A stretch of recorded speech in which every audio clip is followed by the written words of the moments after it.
Good morning, ma'am. I am Ayesha from class BCom SFS second year. Today I am going to present my presentation on the topic Companies Act. This is my assignment of corporate law. So here's the slide. The Companies Act 2013 is the main law regulating companies in India. It replaced the Companies Act 1956 and was introduced to modernize corporate rules. The act focuses on transparency and accountability, strong corporate governance, and also introduced provisions. The next slide is Objectives of Company Act 2013. The Companies Act 2013 aims to regulate the incorporation and functioning of companies in India. The main objectives are to protect investors and stakeholders, ensure proper management of companies, prevent misuse of corporate funds, and promote ease of doing business. Now, here comes the meaning of company. A company is an artificial, legal person created by law and recognized as a separate legal entity from its members. It has perpetual succession, meaning it continues to exist if its members change. A company can own property in its own name and has the legal right to sue and to be sued.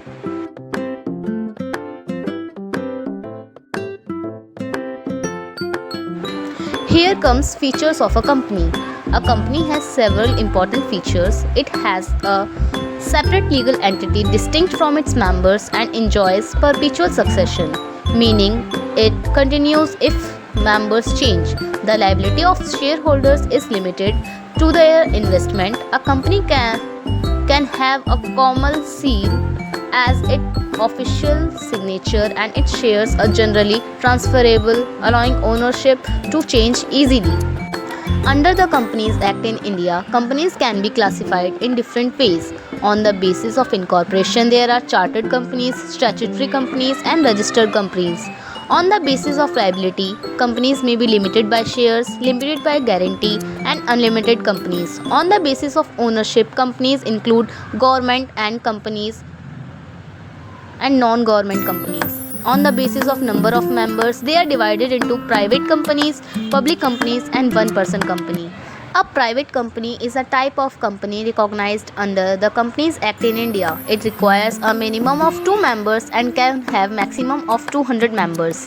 It restricts the transfer of its shares and does not invite the public to subscribe its shares. Due to these restrictions, ownership and control remain within a limited group of people. A public company requires a minimum of 7 members and there is no maximum limit of members. Its shares are freely transferable and it can invite the public to subscribe its shares. Because of this, public companies can raise large amount of capital from the public. A one-person company (OPC) is a type of company recognized under the Companies Act in India that can be formed by a single person. It provides the benefit of limited liability while allowing one individual to run the business. OPC is suitable for small businesses and enjoys a separate legal entity from its owner. The incorporation of a company in India involves several legal steps. First, a digital signature certificate (DSC) is obtained and a director identification number (DIN) is applied for. Then approval of the company name is taken from the registrar of companies. Finally, the MOA and the articles of association (AOA) are filed for registration. After approval, the company gets a certificate of incorporation and becomes a legal entity. The main type of meetings that come under Companies Act 2013 are Annual General Meeting, which is held every year to discuss financial statements and performance, and the Extraordinary General Meeting, which is called to discuss urgent and special matters. Board meetings are held by directors to manage day-to-day affairs of the company. For any meeting to be valid, proper notice must be given and the required quorum must be present. Private company must have minimum 2 directors. Public company must have minimum 3 directors. Directors must act in good faith, avoid conflict to interest, and work in the best interest. Now, the next slide is Memorandum of Association and Article of Association. MOA is the main document of the company. It defines objectives of the company and it contains the name clause and capital clause.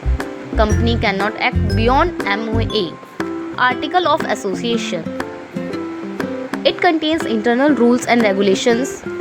It defines how the company will be managed and explains the rights and duties of members and directors. Corporate social responsibility. CSR is the mandatory for certain companies. They must spend at least 2% of their average net profits on social welfare activities. This ensures that companies contribute to society. Now next comes Importance of Companies Act. The Companies Act 2013 includes some importance which are protects shareholders, it prevents frauds and improves governance. It also promotes ethical practices and strengthens Indian corporate system. Here comes the conclusion. In conclusion, Companies Act 2013 is a comprehensive and modern law that regulates companies in India. It ensures proper management, transparency and accountability. It plays a vital role in strengthening the Indian economy. Thank you so much. Here my assignment and my presentation completes.